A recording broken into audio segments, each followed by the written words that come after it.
Year 6 is going to be a very exciting time. We're going to go places we've never been. The team is amazing. The team is excited for this year. The name of the year is The Lost Horizons. The core fantasy and identity for past 5 years were about the knight, Viking, samurai, and moving. The now remaining question is, how do we expand the fantasy? Within Heathmoor, there have been maybe some forgotten worlds, some forgotten stories, mythology that has yet to be uncovered. We want to dive into that and tell that story. The fantasy is really coming to a level that we've never seen before. It starts with the relics. Each season will be represented by a relic. That will be the vehicle to the Lost Horizons. At the end of year 5, the pirate hero brought her own new fight styles to the game. But she also brings with her the Outlanders. The Outlanders are a group of mercenaries that the only ties that they really have is the fact that they're joining the fight for their own personal reasons and objectives. They're going to bring with them extremely different seasons, and they're really trying to represent that in game in terms of content, in terms of gameplay as well. Each of the Outlander heroes want to break from the norms of For Honor. While we saw the pirate use feats inside chains, each of the others might try to do something a little bit different and unique. We're going to see that play out in year 6 in the middle of season 2 and in the middle of season 4. That's when the next 2 Outlanders will reveal themselves. The hero skins, long story short, would be to say that it's a new way to customize and express yourself as a player. It doesn't take away the armor variations that we're used to bringing, the color palettes and the battle pass, all of those things still remain. But the hero skin is that next step. There's no mixing and matching with the hero skin. This is the player or the embodiment of whatever you're going to be. Each season, you can expect one new hero skin for one hero. We wanted to have a blank canvas to draw a new character. And it complements to the story that we want to tell this season. Crossplay. Cross-platform has been a feature heavily requested by the community. So at the start of year 6, we bring crossplay to matchmaking. This will unite the 3 pools, the 3 platforms together. Later in the year, as a second upgrade to this, we expect to be able to allow you to group with your friends cross-platform. I absolutely love our testing grounds feature. It's an unprecedented tool to work with the community on balance and gameplay improvement changes. Balance is a never-ending journey. Each year we've made really strong efforts to try and improve it. We want to continue to evolve that over the course of year 6 to the point where everyone can say, hey, this character should be pickable. The possibilities in year 6 are endless. We are exploring a bigger horizon. People are always so happy about like all the new stuff that's coming. Your passion still drives us, and we really hope that we're delivering on something that's fresh, exciting. Yeah, year 6 is just going to be sick.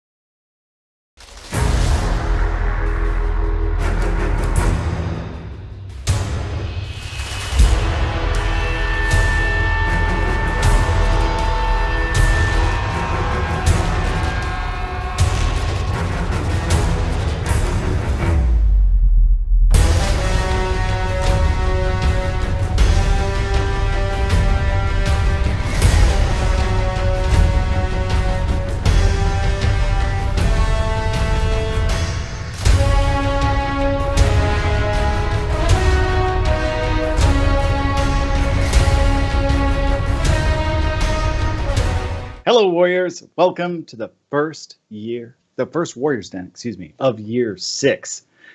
Real quick, I just want to thank everybody for their amazing loyalty and support across 5 years of For Honor. We just watched the year 6 vision video. Lots of hype. Lots of hype. Oh, so hype. There's one specific word in there that we're going to talk a lot about later. In fact, there's several specific words we're going to talk about later. But first, Josh, what can people get from watching the stream today? I do believe that people could potentially have something dropped on them. Yes, we are doing Twitch drops as we always do. Before we get into it, just want to let you know, make sure that your Twitch account and your Ubisoft accounts are linked. That way you can actually get the rewards. And today we are giving away the following. So everyone who has their Twitch accounts and all that stuff linked up, for per every 30 minutes of accumulated viewing time, you will receive 1 scavenger crate. And I'm pretty sure the thing that probably caught your eye was every 30 minutes of accumulated viewing time after that, you have a chance to win 100,000 steel. And what is this here about a hero skin called Lord Ramiel? And it's for Warden? This would be interesting to find out. We'll talk about this later on in the show, but this will unlock on March 17th if you do receive the reward. So keep an eye out for your Twitch notifications, because you're gonna want that. You're gonna want that skin. I'm just gonna let you know that. Like I said, we'll talk about it. We'll talk about it. As a low-key Warden main, I'm like super excited to hear more about this. But first, we're going to jump into all the details on Year 6 Season 1 Golden Age starting on March 17th. But first, we want to do a recap of the Year 6 Vision video that you just saw. So in order to do that, we are going to welcome in Stefan and Nicola. So let's bring them on over. Nicola, Stefan, how are you gentlemen doing today? It's Year 6 Lost Horizons, so I'm doing great. Hello. Nicola, how about you? Yeah, fine, great. Thank you for joining us, both of you, on the Warriors Den. Stefan, what can we expect coming in Year 6 Lost Horizons? Year 6 is going to be crazy. It's been an amazing journey so far. We're excited to continue this. Let's talk about a couple of the big concepts coming in Year 6. as you say. First up, let's talk about relics. In this year, we're going to tell a variety of season-contained stories. These will be lore stories that will focus on the relics as legendary artifacts. This will give us an avenue into learning a bit more about the lore of For Honor. We'll learn about the legends of For Honor, and we'll learn about some heroic and villainous figures in the history of For Honor. All my lore junkies are just freaking out right now. They're like, yes, lore. But we've got more than lore. What else do we have? Absolutely. Relating to the relics, we're going to show you a new feature called our hero skins. And in first season, we're going to bring you one hero skin, Lord Ramiel, which will be on the Warden, exclusive to Warden. And each season we will bring you a new hero skin. As a low-key Warden main, I'm very excited by that. I was waiting for you to say it. I've been waiting this entire time. I'm so pumped. It's going to be awesome. And speaking of heroes, I believe that years usually come with heroes. So what can players expect?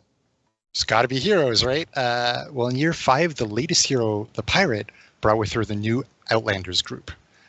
So in year 6, it's time to explore what that Outlanders group really means to For Honor. So we're going to bring 2 new heroes, one in Season 2 and one in Season 4. And these 2 new heroes will really expand the cultures that we've met so far. And with it, gameplay opportunities as well. And I can't wait to really talk deeply about these, but I am bound to wait until Seasons 2 and Season 4, so sorry. Sworn to secrecy. No, I'm super pumped. Players are going to lose their mind. But I think we have a lot planned, or just around the core experience as well, right? Absolutely. Core gameplay experience is, of course, going to improve as it has in previous years.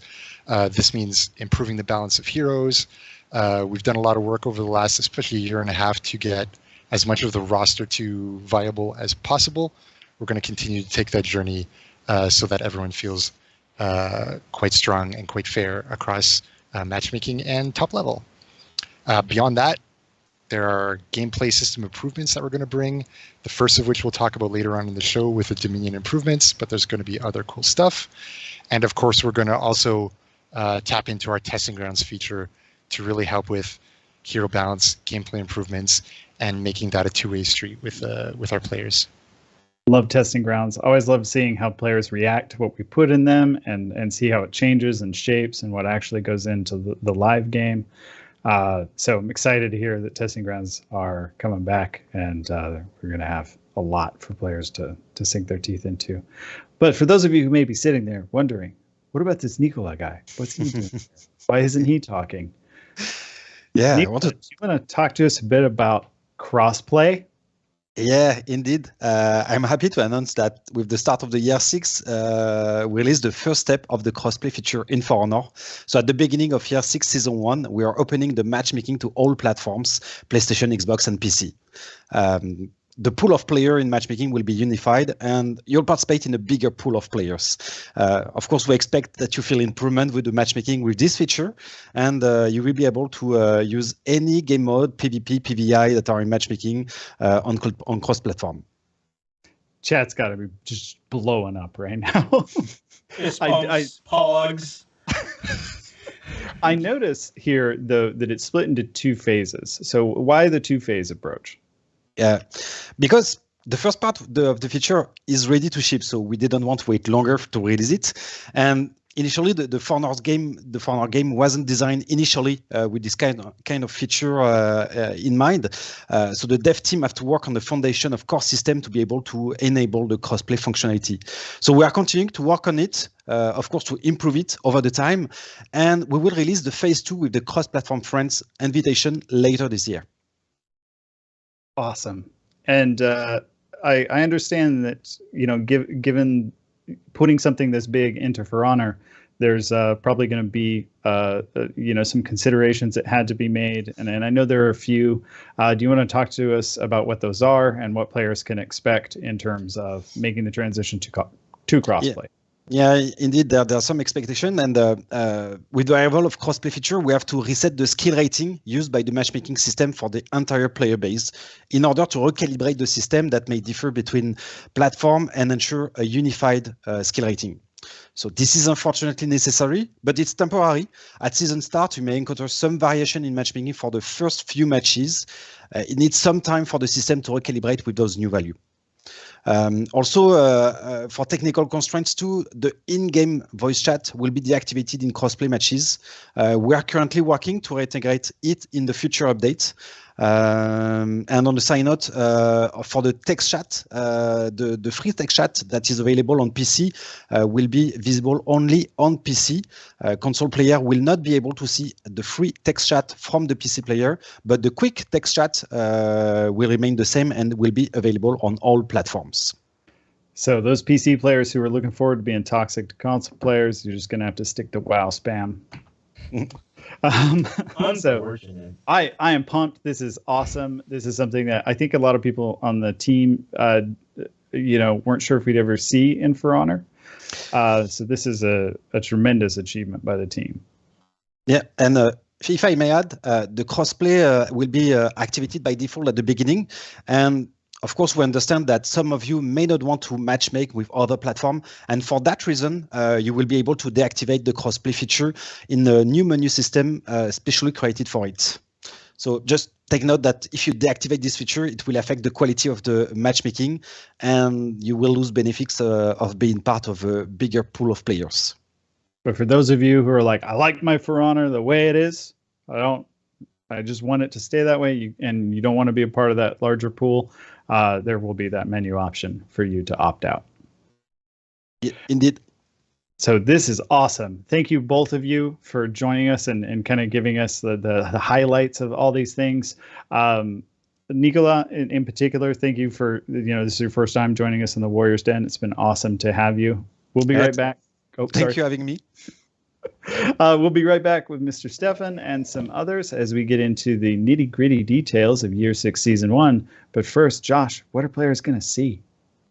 Well, they can see if they head over to our website to get some information about Crossplay. You'll be seeing the link drop in chat right now. It's an FAQ to our website. You can read some Crossplay stuff just to kind of get a more visual, kind of up close look at what's going on. Again, it should be dropping in chat, and yeah, but we got ourselves a little trailer. A trailer, you say? For Year 6 Season 1, right now? Right now. Yeah. All right, let's roll that trailer. See you guys on the other side.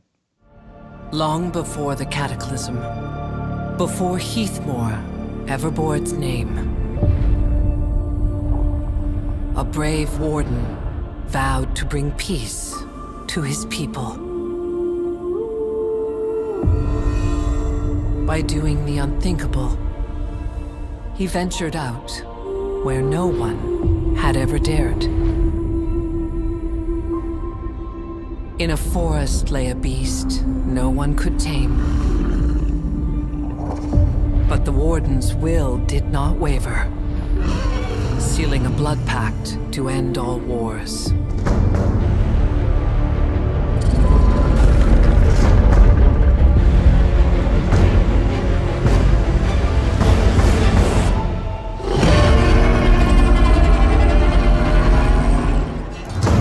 The hero and the beast brought forth the golden age of Heathmoor.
Oh boy, what a great trailer! What a perfect way to usher in year 6, isn't that right, fellows?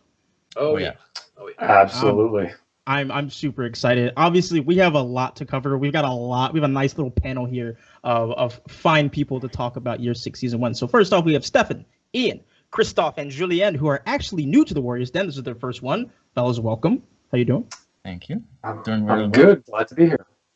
Awesome. So like I said, there's a lot to cover with year 6, season 1. A lot of really cool things that we're doing. Obviously, we're gonna have the usual kind of things. But Stefan, why don't you go ahead and give us an overview of what we're getting in year 6, season 1 for TU1 and TU2?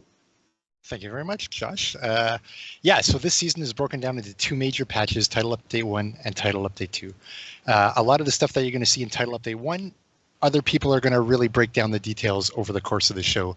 So look forward to that. It's freaking awesome. I wish I was on every segment, but I'll let others do it.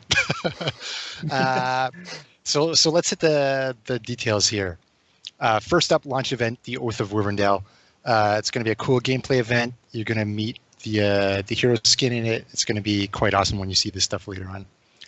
Battle Pass is going to open up all the awesome stuff that you've come to expect over the last year on what the Battle Pass content is. So that'll be detailed just in a few minutes with these fellows here. Hero skin.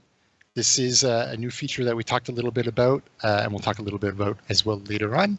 But you're going to meet Lord Ramiel and get to try the exclusive Warden hero skin for the first time in Title Update 1. Crossplay Phase 1, we've talked about in the previous segment. This will be crossplay matchmaking. So all platforms will be able to play together in matchmaking, which should be tremendous. I can't wait. Testing grounds, later on, you're going to see the game designers talk about 2 heroes that are going to have strong reworks. And finally, in Title Update 1, you are also going to experience the Hero Fest, which is a new concept we'll talk about in just a moment. Title Update 2, quickly. This will be detailed more closely in a future one. But you're going to see armor variations. You're going to see a throwback event, which, trust me, people have been asking for this one, so look forward to it. More Hero Fest, and then Covenant Games Chimera Banquet will return again. Awesome. Well, again, like I said, lots of stuff going on, but I did see something a little new there. I do see something about Hero Fest. Now, are you able to provide any additional details on what Hero Fest is? Because it's a new one. Of course, that's why I'm allowed to continue to come to these streams. So here's the info. Hero Fest is a new way of celebrating our heroes. We're going to see 2 heroes per title update, 4 heroes per season.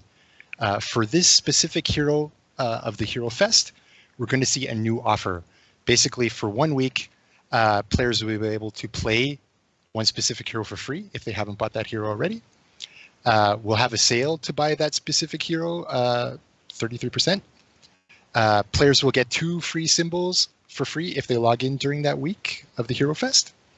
And finally, a unique execution will launch with the Hero Fest for that specific hero. This execution will not be time limited, but it'll start to appear there basically. So that's a Hero Fest. It's freaking awesome. It's a great way to deliver new unique stuff for the heroes, such as a unique execution. And I can't wait for this.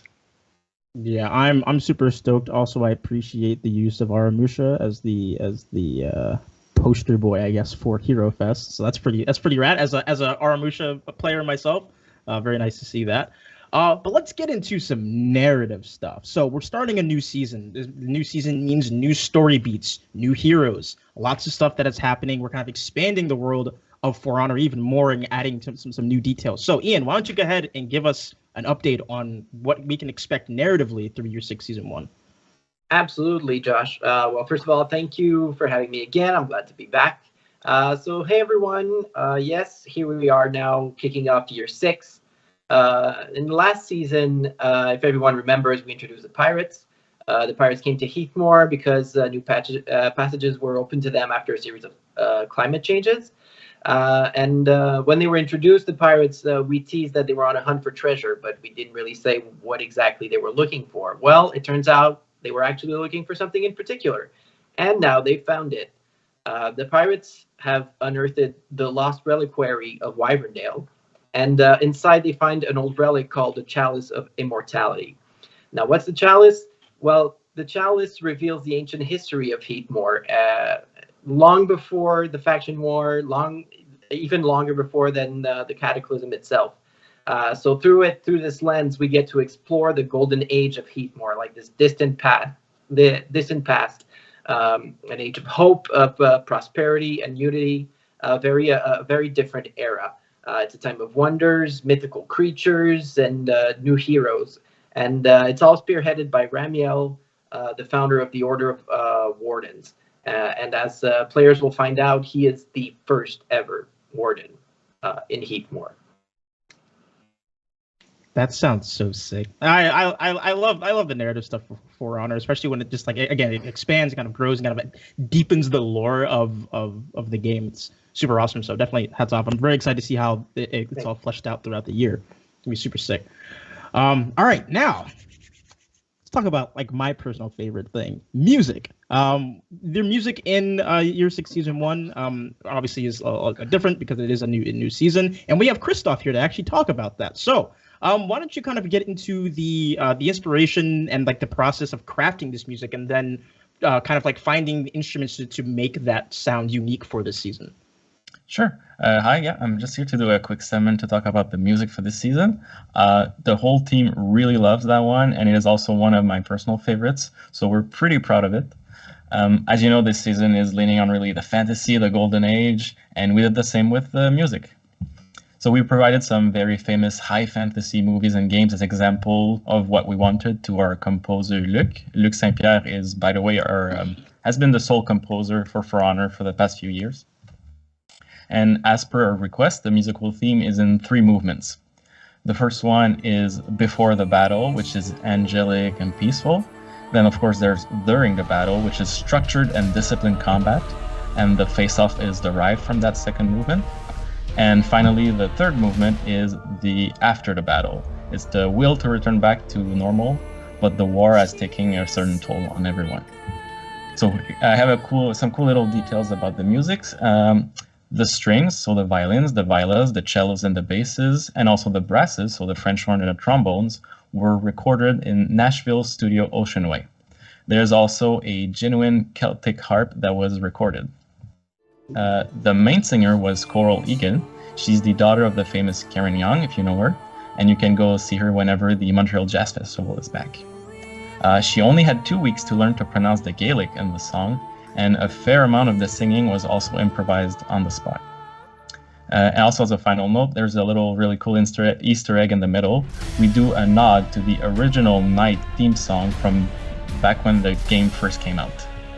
Oh man, I really appreciate you kind of giving those details. I guess I'm a musician myself, so like kind of knowing like just a little bit like how the process goes in creating such like a giant orchestral piece like that, just right up my alley. So you made my day with that. I'm not even gonna lie. But let's go ahead and talk about the in-game realization and hop on over to Julien all the way at the end there. Hello, sir. How's it going, Josh? It's going great, actually. Let's talk about the in-game realization. We've got a new main menu. We've got the face-offs, all that stuff. So why don't you go ahead and walk us through it? Yeah, absolutely. A lot of cool stuff for this new season. So for season 21, the team wanted to embark on a more fantastical journey. And this journey essentially is inspired by the origins of the Warden, like Yen was kind of giving us a sneak peek into. So the theme we developed is rooted in aesthetics that are frequently seen in legends. So you've got Elvish folklore, mythical creatures, Gothic architecture, Art Nouveau inspiration, stained glass, elements like that. The team also wanted to explore a location mood that had never been integrated in the game before, which is autumn. So early morning, warm and soft light, colored leaves, things that will bring more of a vibrant and soft mood and feel to the environment. So for maps, we're seeing right now a few of the segments, pushing really for the Elvish look and feel. The art and map teams came up with a recipe that essentially merges Gothic architecture and an Art Nouveau influence, with a dash of mythical creatures like you're seeing right now on screen with the Wyverns. It was super important to create a feeling of being in a vast kingdom. So you'll see the architecture in the vistas spanning. And to bring the legend of the Warden to life, we absolutely had to integrate, like you're seeing again, the Wyverns both on the edges of the map and that are also flying in the sky, again, to push that fantastical and mythical mood and feel. Yeah, that's super awesome. I'm a really big fan of like mythic creatures and stuff like that, and adding wyverns, or as people might say, dragons, to the map. You really get like this intense sense of scale because they're so massive, flying over the battlefield and kind of just around. I think it adds like a really interesting dynamic to the maps when you have that kind of element around. We could actually use that opportunity to explain to people the difference between dragons and wyverns. Exactly. Dragons have their wings separate from their hands or claws or whatever you want to call it, whereas wyverns, their hand is their wing, kind of like in Game of Thrones. So Game of Thrones would be more of a wyvern compared to a more traditional dragon. Sorry for that little. Oh yeah, kids, go to a museum. And Yeah, learn. so they're more like bats. They're just really big bats. Oh my gosh. So also with Year 6 Season 1, we will be having a battle pass, as we mentioned earlier in the show. So Julien, let's go ahead kind of go through like a little bit of what we can see in the battle pass this season. So just like our in-game realization, the aesthetics of the battle pass items for Season 21 are a nod to the fantasy we want to build around the legend of the First Warden. So the moon effects that you're currently seeing on screen are reminiscent of mythical powers in similar fashion to the one that Lord Reveal acquires with the Wyvern. Outfits, ornaments, weapons are somewhat reminiscent of the stained glass aesthetic, which feature visual elements and vibrant colors to tell stories of the past and legends. So it's really, really cool aesthetics and art direction. Yeah, absolutely. Yeah, this Warden skin right here, the Fabled Starlight, looks absolutely brilliant.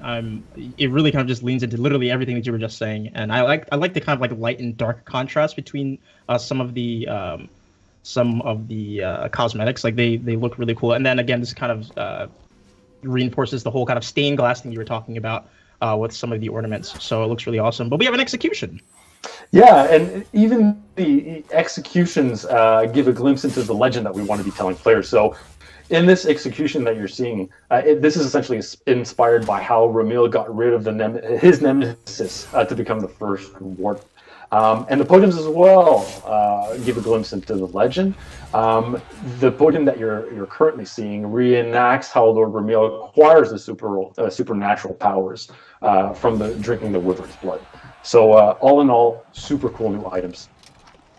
Yeah, that was most definitely not grape juice at all.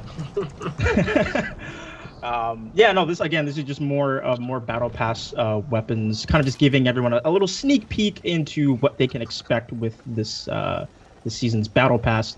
Looks really great. Again, everything that Julien just said about like the inspiration that the team took, using kind of like the mythics kind of stuff, and just the wonder and amazement that kind of comes with that, and all looks absolutely elvish brilliant. Goodness. Elfish goodness. I love that stuff. It's right up my alley.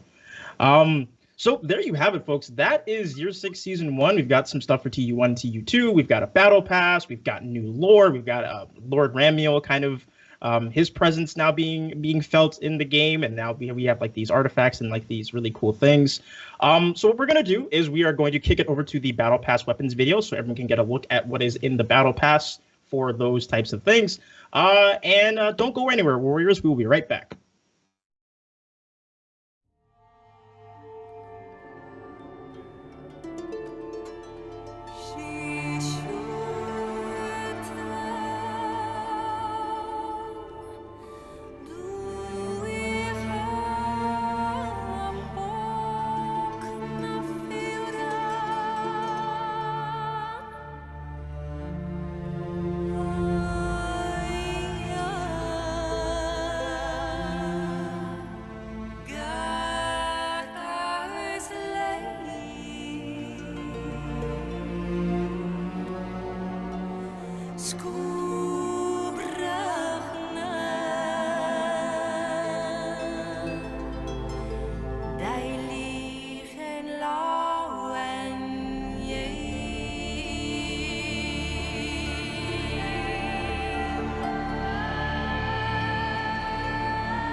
Welcome back to the show, Warriors, and today we are joined by Ian and Jeremy to talk about the hero skins. Fellas, how you doing today? Hello, I'm good, and you, Josh? Very good. Doing well. So we did kind of talk about the hero skins a little bit at the top of the show, at the beginning of the show, just kind of giving like a little sneak peek into what hero skins are, but we're actually going to get into it a little bit more here, kind of discuss kind of like the customization, the background, like all that stuff. So Jeremy, let's go ahead and start with you and kind of give us like a broad overview of what hero skins are, why we're implementing them, the inspiration behind it and all of that stuff. Yes, absolutely. So while turning the page on year 5, we were looking at year 6, and we wanted to propose something that would be new, something that would be unique to the player, and that would be a different way to express themselves. So a bunch of you are with us for a long time now. You know that our character customization system is a very complex system with a lot of dependencies, a lot of constraints. So we really looked at it saying, okay, let's try to just forget about all those technical dependencies and just think about what could we create in terms of design and in terms of visual. So that's how we came up with this new type of asset. In terms of design, you need to think of it like it's purely visual. So it's a purely visual asset, and it's really a complement to the story that we want to tell in the season or in the event. So like this time in this 21, you will see you're going to have access to it right at the beginning of the season because it's fitting well with the thematic and all of that. But eventually in the year, you will see that maybe there might be some better opportunities in TU2 or later into the season. So yes, you will have one hero skin every season, but not necessarily at the beginning of the season. Now, like I was saying, for S21, we went all in with this Warden. You can already try to guess which hero is going to be for the future one, but this time it's the Warden, and the story behind it, Jan is going to cover it as well in a sec, but we were kind of trying to think of, okay, who would be the very first Warden in For Honor, and what would be the very, very beginning for him. So that's how the Elvish thematic came up. You are going to see it across the platform this season, but that's really how it evolved. And for the hero skin, you're going to see there is some reference from famous TV series, some movies, even some games, and that's how we came up with this very traditional, full armored design that you're seeing. So there's a lot of metal also. The guy is covered from head to toe, so very, very protected. And one thing that is very interesting for this asset is that we're going to have some moving patterns on the armor. So there's some depth in the pattern and in the texture. Obviously here it's a screenshot, so we won't see it, but you're going to see it later. There is some moving patterns, which is creating some new effect, and it's something we've never seen on our game before. So it's very cool. Yeah, super cool indeed. Let's go ahead and kind of talk about the narrative aspect of the hero skin, Ian. So who is Lord Ramiel? Why do they look so majestic? Give us the details. He does look majestic, doesn't he? Yeah, thanks. Hi everyone. Now we're in year 6, season 1, and we finally introduced our first hero skin for a character we call Lord Ramiel, and he is, as Jeremy said, the first Warden of Heathmore, the very, very first. And long story short, for his background, to explain who he is, Lord Ramiel, a very long time ago, was in a time of great, terrible war. His people were suffering. And to bring an end to all of that, he sought an ancient mythical creature called the Great Wyvern. And through a ritual that involved the relic called the Chalice of Immortality, the relic at the center of this season, Ramiel and the Wyvern sealed a blood pact that would ensure their mutual protection. So as a result, Ramiel became an immortal being, and with the Great Wyvern at his side, they brought peace and prosperity to Wyverndale. So to learn more about Lord Ramiel, players will have the chance to read a 3-part short story titled The Fall of Wyverndale, A Tale from Heathmoor's Golden Age, which will be released on the For Honor website bi-weekly starting March 18. This is actually part of a new narrative initiative we're doing on For Honor, where we'll release 3-part short stories to accompany the release of all of our upcoming hero skins this year. This is the first short story we're trying, and it's just a start because, we have some really big stories on the horizon. Super excited for that. So Warriors, definitely make sure on March 18th you got your calendars marked. That way you can head on over to the website and check out the first part of that short story. Very excited to see to read that and all that stuff. But let's get into customization now. Jeremy, let's kick it on over back to you. So like I've got my warden's already kitted out. I've got like my materials and everything kind of set up. But I'm interested in getting the Lord Ramiel skin. So what can you tell us about like the customization options that you have and how to even equip it? So yeah. Yes, absolutely. But like I was saying, to deliver this new kind of moving patterns and this new design, like we can just look at the helmet, this is not something we could have done before with the usual pipeline. We had to accept to remove some of the customization options. So it's going to affect 2 things, basically. The first thing is that we won't be able to mix and match with other sets and other weapons. Because yes, this hero skin is coming with the armor set, but also the weapon. So it's part as a whole, so you need to equip it and think of it as I either equip it as a whole or I don't equip it, but it's really part of a full package. The second thing is that the paint pattern, the ornament, the engraving, the body type, and the skin color are also going to be locked via the full package, like I was saying. The good news is that we succeed to make it work with the alternative material and the color swatch, which is going to give some freedom to the player to be able to really customize and change a bit the feeling of their hero skin. So this is going to be very interesting to see. Other thing is that everything that has to be with the ability side of the barrack, so this nothing have been affected by it. So you can still equip modifix, exec, emote, and signature as you want. You can still go crazy on that side. It's not affecting at all. So you might have the question, or you will have eventually, what happened with the perks? So like I was saying, weapon and armor part, you will be able to still equip the perks that you want. So any perks you have, you will be able to equip it. It's just that it's going to equip the stats, but not the visual. So you won't override the visual of the premium skin, just apply the stats, basically. So it's a brand new asset, but it's also a brand new menu. And I want to give a great shout out because obviously, yes, the character team were central for this new asset, and I want to say a huge thanks and a huge congrats to everyone who worked on it. But I also want to say thank you to the UI team, because without them we couldn't be able to present you this today. So like you're gonna see right away, there's a little walkthrough to see how you can unlock. So you have to go on the hero skin on the hero. To select the hero skin, and like you're seeing, what you can customize will be available, what will not be is going to be blocked. And like you're seeing here, we're customizing the material, which is affecting the metal part of the hero and some pattern on the blades.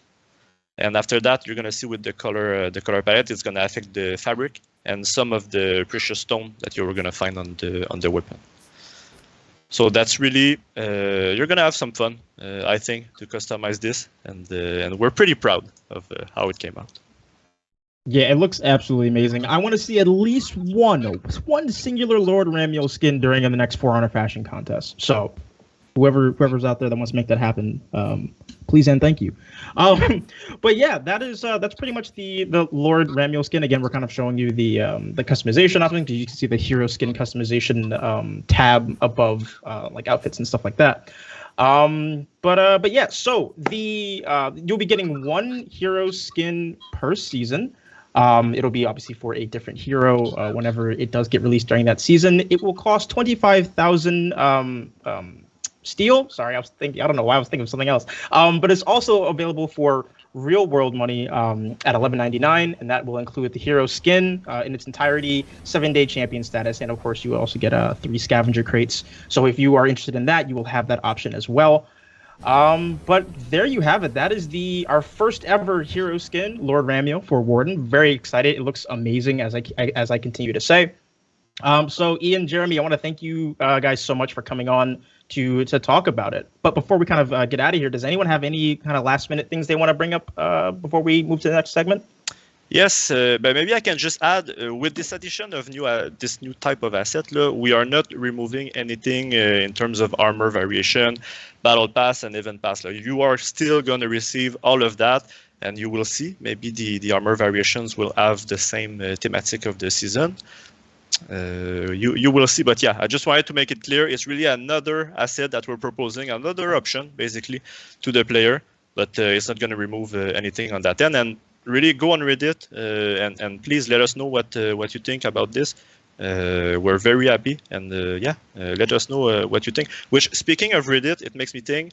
I saw some people were asking the question. Okay, nice. Cool, a new asset. But what happened with the Highlander, the Gladiator, and the Shinobi set 5 that they never received their latest set 5? So honestly, I cannot do any promises on that one. Don't expect anything on the short term. But I think I did saw some stuff in Andrew's folder. So it's all I'm gonna say for now. It's ongoing so far. Ooh, teasers for the future, things and stuff. Yeah, you heard it here first, folks. Devs do check Reddit sometimes. See, there you go. But fellas, thank you so much for coming on to talk about the hero skins. Really informative, and it looks amazing. So definitely massive congrats, massive thank you to all the teams that worked on it. But Warriors, do not go anywhere, because up next we're going to be talking about the new event that's coming with Year 6 Season 1. And you'll learn the title of that in the next segment. So don't go anywhere. We'll be right back.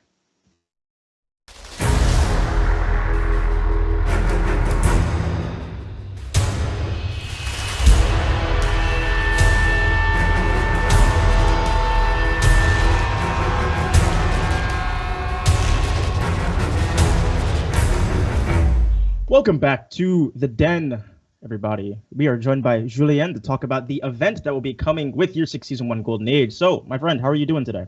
I'm doing good, Josh. How are you? I'm doing really well. It's been a fun show so far. So, might as well just keep adding to it, right? All right. So, like I said, we are going to be covering the Oath of Wyverndale event that will be launching again with Golden Age. So, will that go from March 17th all the way through April 7th? So you'll have more than enough time to check out the event if you can't get to it right away. So we're going to go ahead and go over some details about the event. So Julien, you have the floor. What can we expect with the Oath of Wyverndale event?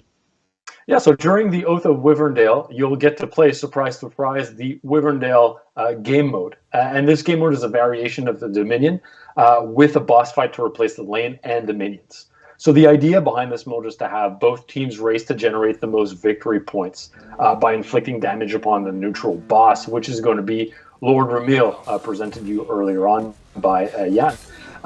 And essentially, Lord Ramiel is the very first of the Warden.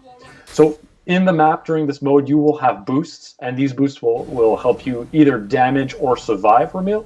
And the breaking threshold of 1,000 points has been raised to 3,000 to accommodate the higher rate of point generation.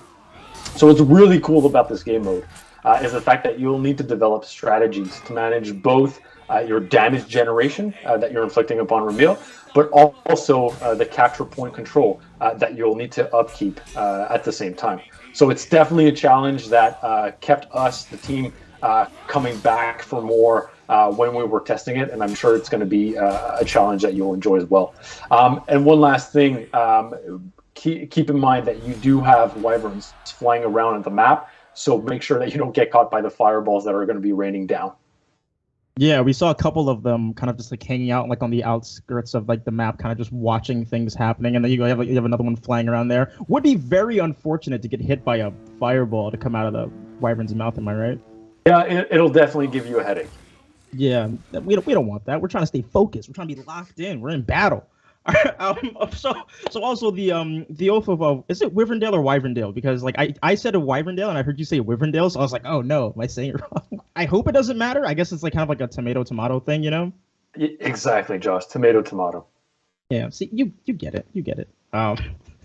So the oath of Wyverndale is going to come with a free event pass, and there are quite a lot of things that are in it. We have a mood effect, we have a battle outfit, we have an ornament, and we have lootable weapons as well. And since the event does kind of take place over a nice period of time, you will have more than enough time to actually get and accumulate these awesome new threads and things. As you can see here, we have Griffin rocking the delicate fairy battle outfit, which is in the free event pass, looking very, very spiffy, looking very nice.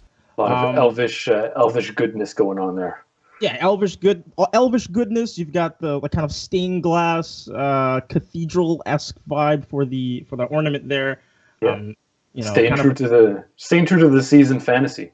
Yeah, and everything that we've shown off has looked absolutely amazing so far. So hats off to everybody who worked on all of these designs and everything, and the inspiration and all that stuff. So this right here, what you're seeing is kind of just a sneak peek of what you can see in the free event pass. We are actually going to roll to a free event pass weapons video that you'll be able to kind of check out everything. But before we get to that, Julianne, I just want to thank you so much for coming on to talk about the event and kind of get everybody hyped for it. Yeah, thanks for having me, Josh. Awesome. So yes, we're gonna roll the free event pass weapons video, and then after that, we'll be right back with the testing grounds, which I know you're all excited for. So don't go anywhere. We'll be right back.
Warriors, welcome back to the den. It is testing grounds time. Well, time to talk about the testing grounds. And to do that, we have JC and Ben here to discuss all fun things. Fellas, how you doing? Pretty good yourself. Very well, thank you. I'm doing pretty good. So, like I said, we will be covering testing grounds stuff, which will be going live on March 31st. But before we do that, we want to go ahead and give you a fight team update and give you a little bit of details on what you can expect to come with the launch of your 6 Season 1 Golden Age. So JC, why don't you go ahead and give us an overview of stuff that we can see coming with the new season? Yeah, so with the big update that's coming in year 6 Season 1 is the Dominion update. So we've had 2 testing grounds for Dominion. We wanted to do a bunch of changes, and we wanted to wait until the Dominion series were done before we actually ended up pushing it live. It would have been kind of weird to change that up in the middle of a tournament, but now that everything's done, we can go ahead and push it. I'm super excited about it. A lot of changes have been tested already. Some things work, some things didn't work. As usual with testing grounds, it's totally normal. But the idea is that with this, we're hopefully having a better base to start on to help players start to push and have different team compositions, make sure that you have different types of objectives and different types of focuses. So that should be really interesting. So Ben, if you want to take us over what the changes are. Yeah, it's been a long time coming, but finally we're deploying these changes. So we're going to start with the stuff that will not be changing after all.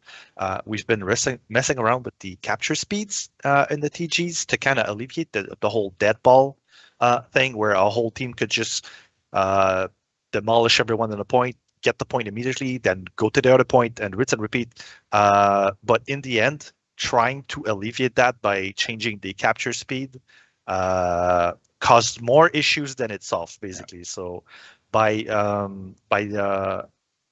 making the capture speed faster when everyone is capturing at the same time, there are no situations where a fight for a point could last for 5, 6, or 7 minutes and never change hands. So we learned that in the TG. That's it's a learning on our part, and we are just reverting everything within the TG and going back to the regular capture speeds. Yeah. So on the stuff that is going to change, we're going to start with the renown.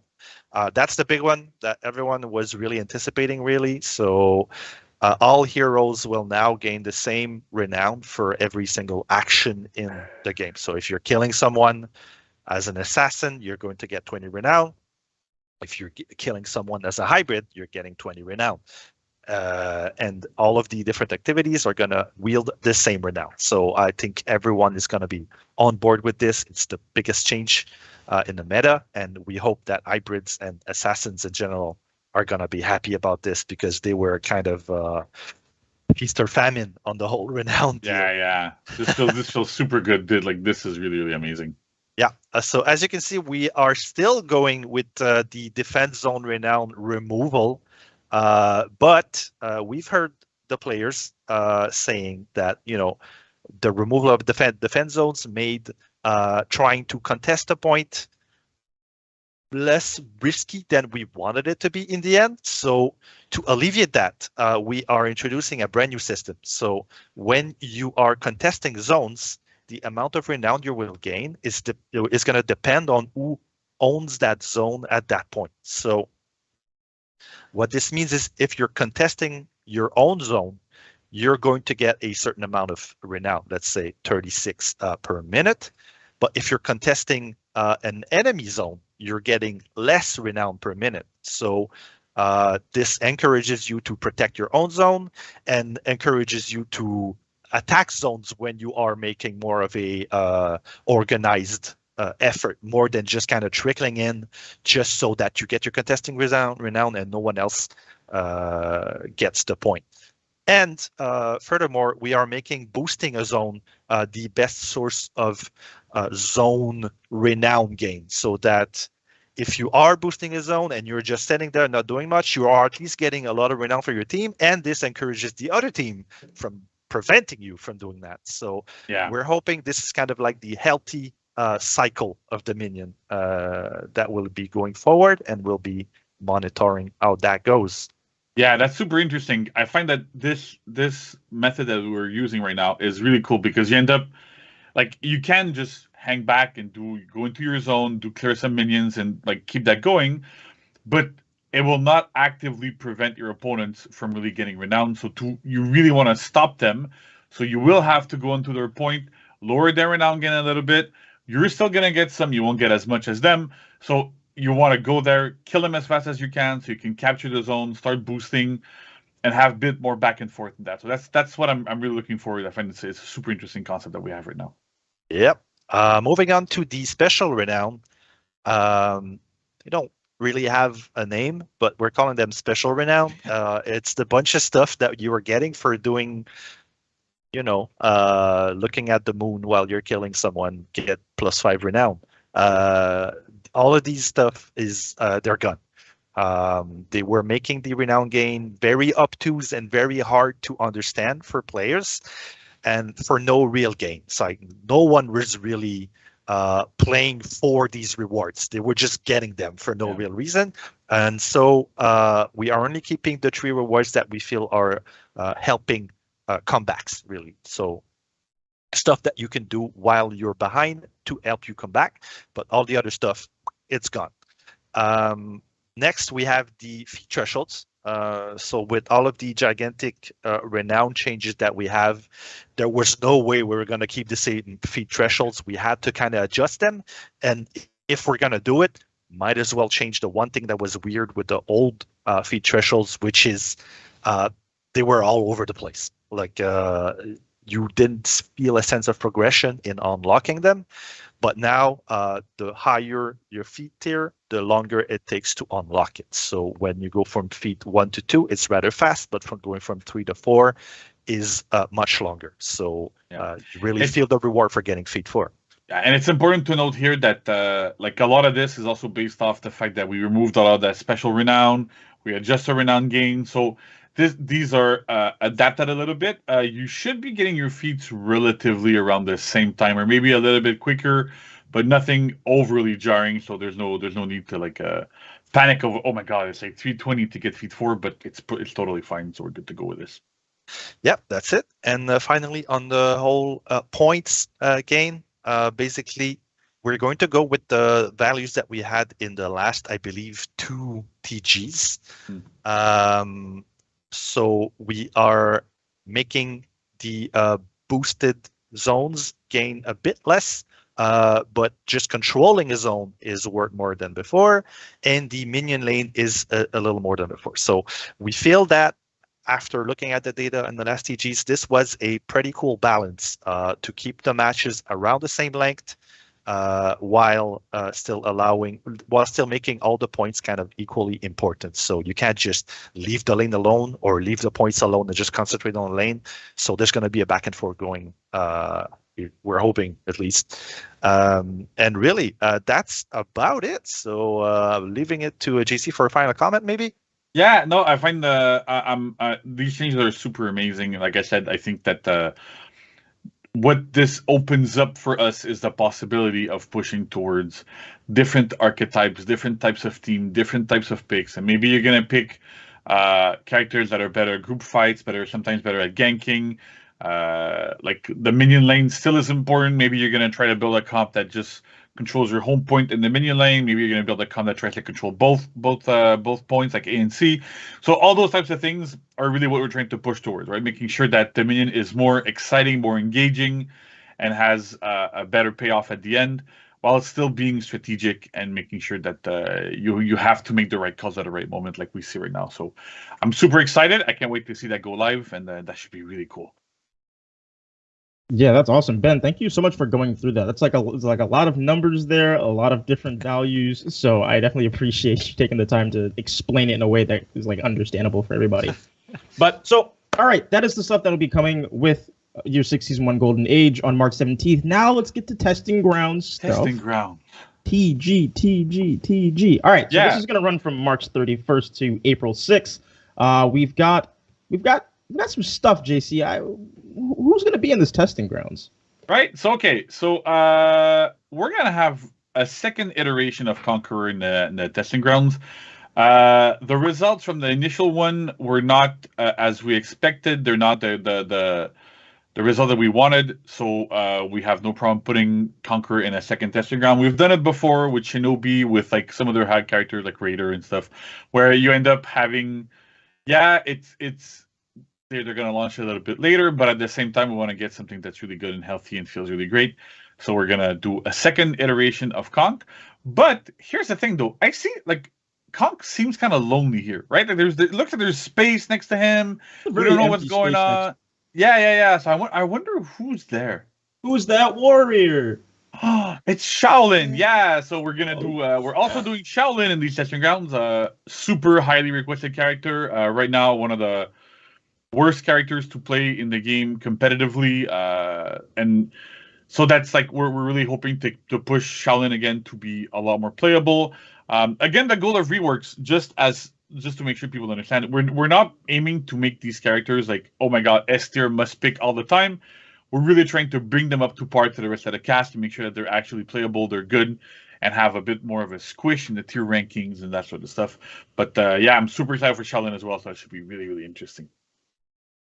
That is super, super dope. Ben, do you have anything to add about having Conk and Shaolin in the TG? Yeah, I mean, I've seen both of these. I played both of these, and I think the Conk is going to reduce the frustrations people have had with the first version for sure. Yeah. And it's still very interesting. The thing that we've had it, the whole comfort of playing Conqueror has been like shot through the roof. Like I feel it's just so much. I feel so much better in your hands. And Shaolin, it's a lot of fun. I always like the hero, but now that he's like a lot more viable, that you're kind of more incentivized to go into the key stand stuff, it feels like I want to dive into the hero all over again. So look forward to the videos explaining what we did. Yeah, absolutely. So if you joined us for our last testing grounds, and we not testing grounds, our last Warriors Den, and we had a testing ground segment, you would know that JC and kind of sat down and kind of went through the moves, and we kind of recorded that video previously. So we're gonna do that again here. Alex is joining JC to talk about Conqueror and Shaolin and like all of the stuff that will be coming with the testing grounds. So we're gonna let the video play, and then we'll come back for final thoughts and then move on. So without further ado, enjoy. All right, so hi everybody. We're gonna be showing you the changes to Conqueror and Shaolin right now that are coming up in the next testing grounds. So we're gonna start with Conqueror. So for Conqueror, we took a slightly less heavy-handed approach for the character this time around. We wanted to make sure we did a testing ground again because there's some changes in here that are quite large. So we wanted to make sure that everything was okay and we're all happy with them. And the idea is that we really tried to focus on addressing what makes Conqueror more frustrating to fight against, and also kind of pushing the character's archetype in 1v1 and in group fights to be a lot more focused. So that's what we're going to be looking at right now. So first up, we've actually removed charging heavies in chains So as you can see, I have my heavy. I'm holding my heavy right now. I can't charge my attacks at all anymore. The reason for that is that it caused like a lot. It caused too many issues. We had a lot of like flickering problems, a bunch of different types of issues, and it added a lot of complexity to the character where the Conqueror actually did not need those. So we decided to remove that. Hopefully everybody's gonna be happy with it, but the character doesn't end up needing it after all. We've also removed the undodgeable from those chained heavies, so Alex, we're not gonna actually dodge them, right? So because of that, again, like those undodgeables were kind of oppressive. People were complaining. We had got a lot of complaints about it, and it was a bit too strong. So we decided to remove it, and on top of that, it again did not feel that necessary with the rest of the changes that are coming. The other change that's rather big that we've done is we've removed the infinite light, right? So if I mash light, I stay and I end my light.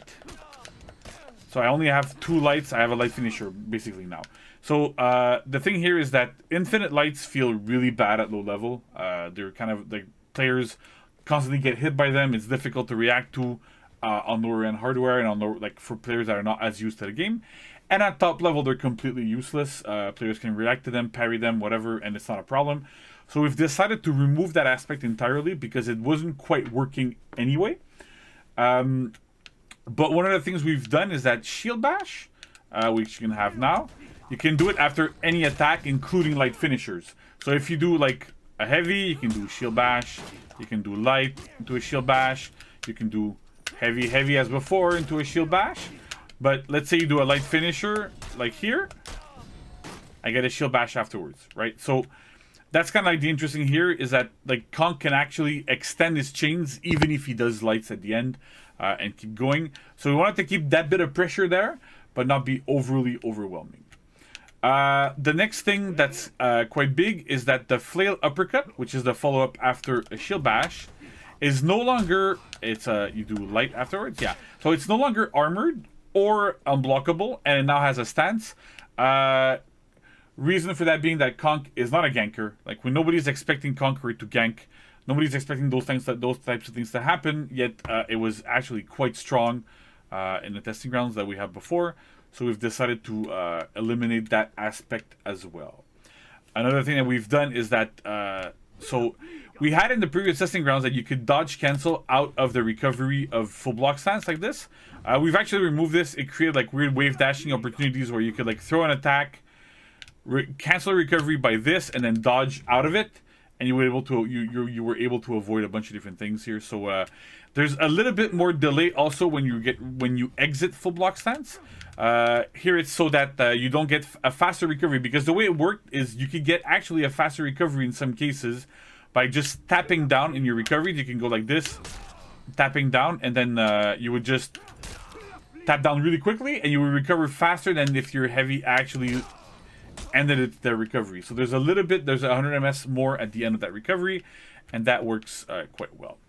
We've also lowered the damage of the unblockable charge heavies from neutral. They used to deal 32, now they deal 28. Again, it's more normalization damage here. It made no sense to deal that much damage, and it also has less range. So now this is gonna hit, but if I go a little bit further out, Alex goes like a tiny bit further. Yeah, so we reduced the range on this. So we had problems in the previous testing grounds where you could charge your heavies, and then you had so much forward movement that you can actually do off-screen hits with it. So an unblock, you can imagine an unblockable that deals a lot of damage coming from off-screen. That's hard to react to. Didn't make a lot of sense. So we've taken care of this as well. The other change that we also have is that the Shield Bash in chains does not move forward as much as it used to. Again, we don't want to have characters really rely hardcore on this to be able to initiate pressure in group fights when you're outnumbered. So with this, you also get rid of the off-screen type of problems that we had. So that helps there quite a bit. Last but not least, we've actually put dodge forward bash back to 100 milliseconds from the front dodge. It used to be at 300 in previous testing grounds.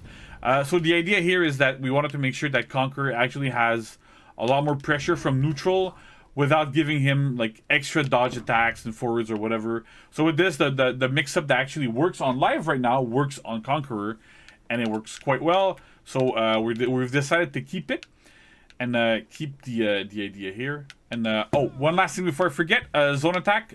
People felt it was lackluster because it costs too much stamina, etc. So now the change we've done is that it costs 20 instead of costing 40 stamina.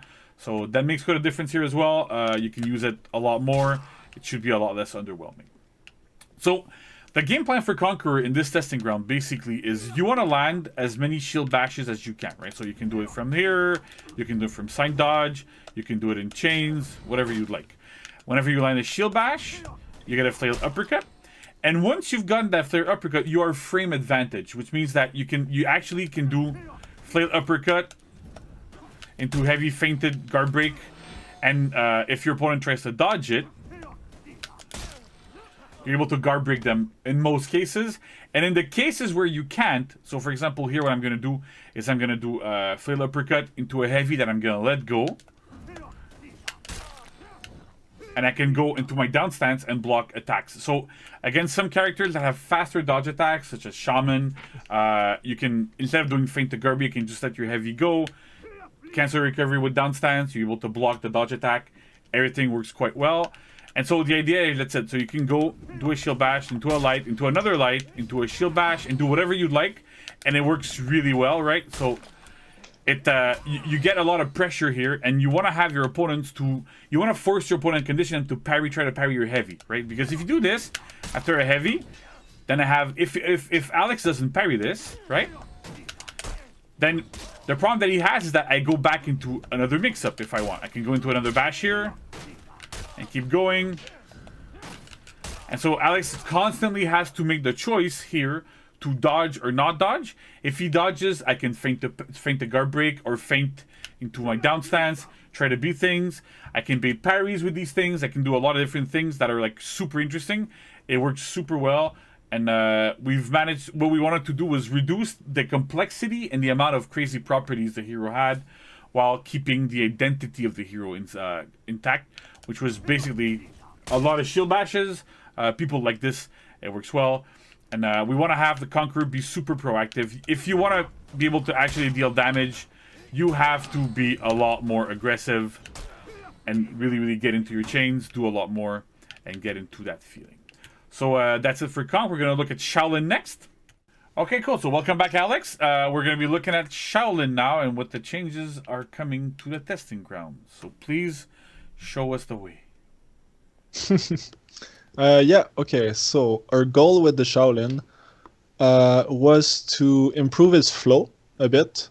Because right now on live, no matter what you do, as soon as your opponent knows the character, they're always going to stop your flow. And also, there was not really a purpose to go into key stance because the options were not great.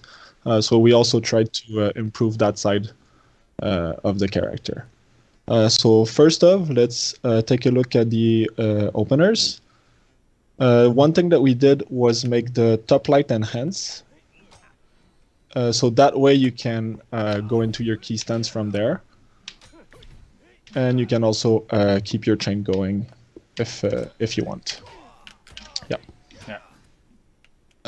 The other thing that we did for the character's opener is now the side dodge heavy can flow into key stance, and it can also go into your chains. Yeah. So that's gonna be a way better option, I think. Yeah, definitely. And yeah. Then next, we're gonna take a look at the key stance itself. So we did a lot of improvement there. One of the first things that we did was to make sure that we have attack parity here, because before your top and side attacks would all be different, but now all the lights are the same, all the heavies are the same. So let's take a look at the light first. They're now all 500 ms, and they're all enhanced now. So if we go, let's say here, yeah, see that it's enhanced. So that should be a bit better from there. And before, whenever the shouting was doing the side lights, it was even worse because they were 700 ms, so it was just a free parry every time. Now for the heavy, they're now all 800 ms and undodgeable, and that goes for the top as well. The top before was 1200 ms, I think, and unblockable, and the sides were 600 ms, which was a bit weird since you can find them as well. But now they're all at 600, and they're all undodgeable. The other thing is, wait, sorry, the kick is the same as before, so that's it. Then what we did is take a look at the sweep attack. On live right now, the sweep can only be done after a kick, which doesn't make a lot of sense. So we removed that, and instead we put the sweep after any key stance attack. So either you do kick light sweep, or you do kick heavy sweep, or kick light sweep. Or light sweep, like that. So the sweep is 800 ms now, but it can now be feinted, which was not the case before. So that's the first bash that's not chargeable and feintable. Yeah, yeah. So that should be something that's quite unique to the Shaolin. Also, one last thing is that the sweep can now go to a dedicated follow-up instead of go to your opener. But that dedicated follow-up can now chain, or it will go back to key stance itself. So you get a flow of going back and forth to your chain and to key stance basically. So that's pretty much it for the main character flow. Just having all those moves tied together and having better openers should make the character way more accessible and strong. Yeah, it's super interesting to see like that flow. Just that little tweak that we did of adding that sweep after the key stance attacks makes a huge difference. The character feels a lot better. You get a lot more pressure in 1v1s. And what's interesting too is that because it's feintable, right? You can feint the guard break, or you can feint the parry, or feint the dodge, or whatever. And all the options that you get out of that sweep now also always lead back to key stance, right? So if you want to have and put that pressure and go towards that, then you can always go back. It feels really, really good. So next up, I think we have some quality of life changes as well. Yeah, exactly. So first off, we took a look at the sprint attack. Before, it was a bit weird. You could not really link to any attack if you hit it. It was really dependent on how you hit it and how you press the buttons. Like if you switch stance, it wouldn't work. If they were already in the right stance, I think they would block it. So it's kind of messy. So we made it so that the branching is a bit more comfortable to the player. Then talking about comfort, we removed the true timing restriction on the triple side light. Yeah, like we've done with. So now you can just smash it; it's gonna work. Yeah, it's similar to what but we've you done can with also just hold it to go to. Yeah, it's similar to what we did with Shinobi and Peacekeeper as well. That's kind of interesting. Yeah.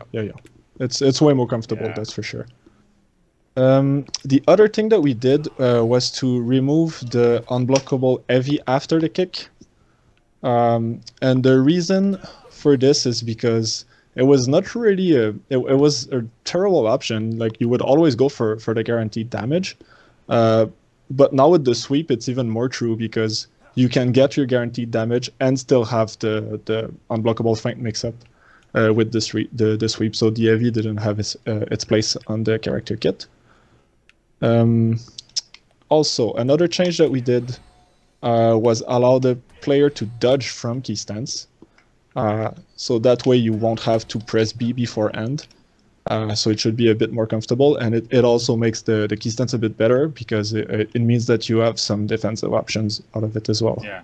Because before you would always get guard broken or bashed out of it. So now you have a little extra option. Yeah, and that works really well too because like at some point you're able to use it better in group fights, and because the dodge attacks also now always lead to key stance as well, it's kind of like the feeling of we always want to get everything to go back to key stance. We're improving key stance, so we're really trying to center the character into hardcore going. Okay, so I want to have ways to go into key stance. When I'm in key stance, I want to be able to apply pressure and then go back into key stance in 1v1s and also make the key stance a little bit better to use in group fights when you're outnumbered. So that's kind of interesting there. I think we also have changed the dodge it to a zone attack, right? Yeah, exactly. So the problem that we had with zone attack before was that it was a bit of a weird and frustrating move, especially for a newer player, because the timing made it so that you couldn't dodge in between hits. Sometimes you couldn't parry. Sometimes they would be guaranteed. It was just a very, very strange move. So now we slowed it down, but we also drastically improved the trajectory, so it should be a bit better whenever you're outnumbered. And also, we made it so that you could target swap in between each hit, so then you're able to just move your trajectory around.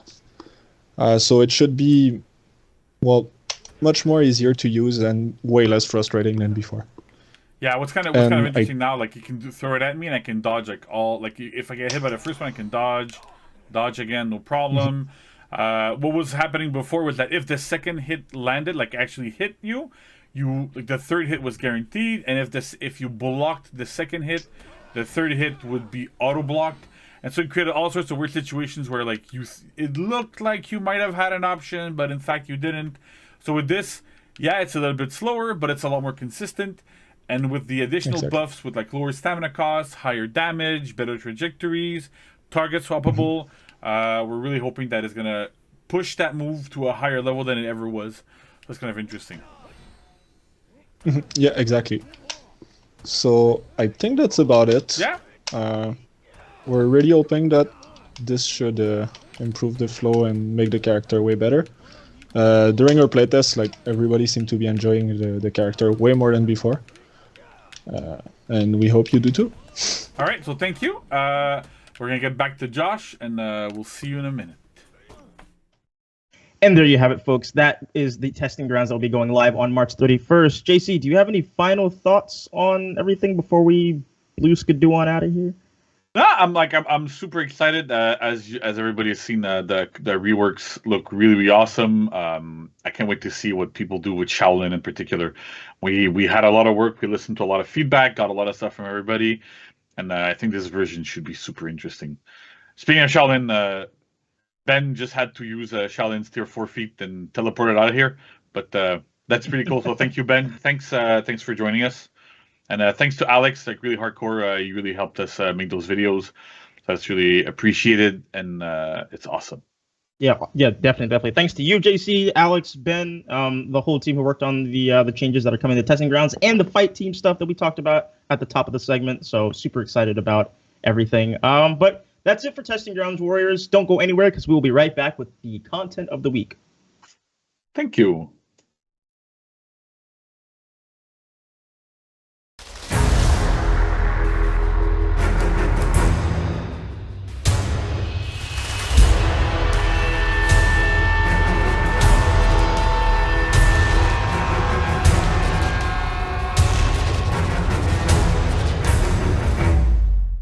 What a show. That was awesome. I want to thank everyone in chat for sticking with us through this show. I hope you guys are as ready as we are for Season 21, Year 6, Season 1, Golden Age. If you joined us partway through the show, we've got a quick recap for you. We've got an awesome new in-game realization starting with Year 6. We've got a new testing grounds that's going to be coming at you on March 31st. It's going to feature Shaolin and our boy the Conch. Mess with the Conch, you get the bonk. And if you haven't seen it in chat already and want the mind explosion of a For Honor lifetime, Crossplay is coming to For Honor. So, yeah, I'm excited. It's going to be awesome. We've got a hero skin, Lord Ramiel, which will be coming to the Warden, and that'll be available on season launch. Hero skins are a new feature coming to For Honor, and we're excited for you guys to get your hands on them and enjoy them. And majestic. That's the only thing I have to the only if you had a singular word to describe this, it would be majestic. Very much. I want his hair. Super bad. Anyway, and this will all be coming at you in tandem with the Oath of Wyverndale event, which is going live on March 17th. That will have some content of the week coming with it from March 17th through April 7th. I love that we put a wyvern in For Honor and we actually called it a wyvern. There's too much media out there calling wyverns dragons, and I'm sick of it. Do you have something against dragons, Brian? I don't. I love dragons, but a wyvern and a dragon are different things, and too much entertainment's getting it wrong. So it was 4 legs, 2 wings. It's a dragon. If it's just 2 legs, 2 wings, it's a wyvern. Super easy. Barely. I was just about to ask too. I was like, "What's the difference?" 'Cause I actually don't know, but we've also got some executions and mood effects and a bunch of we got materials for pirate. So Josh, do you want to take us through it? Yes, I might butcher the name of this, but we have the Frial's Triumph. This is 10k steel. If you want to tenderize your opponents and slice their head off in beautiful fashion, you can do so with this execution. Very brutal, very tenderizy. We also have the Wyvern, Soaring Wyvern effect. I can't say that word, jeez. For 5k steel. This is an idol. You're standing there just looking super badass with your Wyvern wings. I love that we're getting more wings. I'm down for wings. Big fan of wings. In all types of forms. I love wings. Oh yeah, these wings, sauced wings. Just love wings. Yep, bony wings, all that fun stuff. And we also have another idol called All That Glisters. I actually didn't know that glisters was a word until like a couple of like today actually. I got a pretty deep vocab and I had to look it up, so don't feel bad. Also, we also have Lucky Strike. Little. Was that a 4-leaf clover? It was a 4-leaf clover. 3-leaf, 4-leaf. It was a number of leaves, and these are going to be on sale. They're not going to be 5k steel as you see on the screen. They are going to be 1,703, and for that price, they're quite a steal. Discount. Sorry. Yeah, start getting those. And I believe we have some materials as well. So since the pirate just came out, and so she would have missed out on some of the materials we released earlier in For Honor, the firewood and seawater materials will be available to pirate, as they naturally should be, because both of those are very piratey. And those will be available for 10k steel a piece. So that's everything for the materials. We're going to have the Arcade Quest, the Fukuro Festival, which will be coming at you. And yeah, I think that's it. I think that's everything. What a show. And again, just thank you to everyone in chat for coming to the show. Josh, did you have a good time? I had a great time, and I hope everyone out there did as well. If you are watching on YouTube, hello, hi, we are on Twitch as well. We actually do these on like whenever we announce them, so keep an eye out on all of our social platforms. Be sure to follow us on Twitch at For Honor Game, and all of our social platforms under the same name. 'Twas a fun show, Brian. It was a glorious time. Thank you so much, everyone, for tuning in. We super appreciate it. Thank you for sticking with For Honor. 6 years of For Honor. I'm so pumped. This is going to be the best year yet. Thank you, everyone. We hope you have a great day. We'll see you next time. Later, Warriors.